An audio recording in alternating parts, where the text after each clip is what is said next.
Proses pengambilan keputusan. Bagaimana proses yang dilakukan? Tim yang melewati tahap orientasi bisa saja tidak pernah benar-benar merasa nyaman sebagai sebuah kelompok karena para anggota hanya saling mengenal sebagai peran, bukan sebagai personal. Mereka mungkin juga tidak memiliki arah. Ya. Tim yang menghindari tahap konflik, terutama karena mereka tidak pernah berani menghadapi percakapan yang sulit, tidak berani menghadapi risiko pemikiran kelompok, yaitu menyetujui suatu tindakan sebelum menjelajahi semua informasi atau alternatif yang tersedia. 3. Tim yang kurang terampil berkomunikasi seringkali berantakan di tahap kemunculan keputusan karena anggota kelompok merasa tidak mungkin bekerja sama dan menyepakati arah yang sama. Banyak tim bahkan tidak bertahan untuk dapat mengalami tahap selanjutnya, yaitu tahap penguatan. Dalam upaya menerapkan teknologi komunikasi yang tujuannya untuk pengambilan keputusan kelompok, sistem pendukung keputusan kelompok digunakan untuk akses tim ke berbagai alat pengambilan keputusan. Demikian pandangan Paul and DeSantis. Contohnya, perangkat lunak yang membuat tampilan elektronik untuk masukan dan menerima masukan dari semua anggota kelompok. Perangkat lunak ini untuk memecahkan masalah serta menganalisis keputusan yang dapat membantu tim membuat keputusan yang jauh lebih baik. Teknologi semacam ini semakin tersedia untuk membantu pengoperasian semua jenis tim, baik yang hadir secara geografis maupun virtual. Berikut ini tentang elemen komunikatif dari interaksi tim. Manajemen konflik dan konsensus. Konflik terjadi di antara anggota organisasi dan tim karena orang mengejar kepentingan yang berbeda. Di sini tim dapat dilihat sebagai tempat konflik dan mencapai konsensus dengan strategi berbasis tim. Konflik tim dapat terjadi di antara anggota yang berasal dari bidang atau profesi yang berbeda, seperti dalam tim proyek lintas fungsi atau antara pekerja lini yang bekerja secara langsung dengan produk atau layanan dan tim staff yang menyediakan dukungan layanan di balik layar.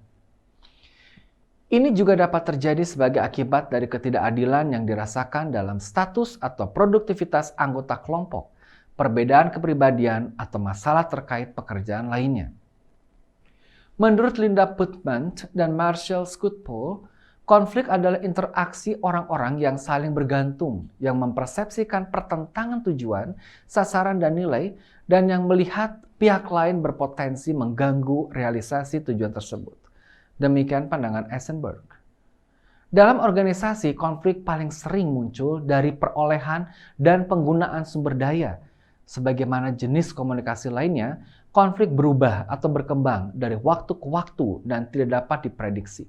Ini juga terjadi dalam hubungan saling ketergantungan di antara orang-orang yang mengandalkan satu sama lain sampai batas tertentu bagi sumber daya. Konflik dalam tim tidak bisa dihindari. Kolaborasi yang dipandang sebagai gaya konflik yang paling efektif menekankan ketegasan tinggi yang dikombinasikan dengan kerjasama tingkat tinggi juga.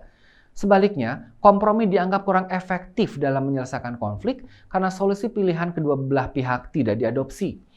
Kolaborasi cenderung mengarah pada solusi baru yang memuaskan kedua belah pihak.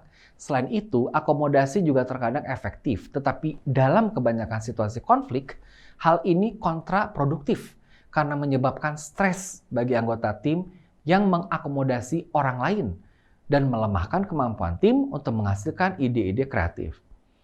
Sayangnya, seringkali ada kesenjangan yang signifikan antara gaya konflik yang diungkapkan atau disukai individu dan bagaimana mereka sebenarnya berperilaku di berbagai situasi konflik.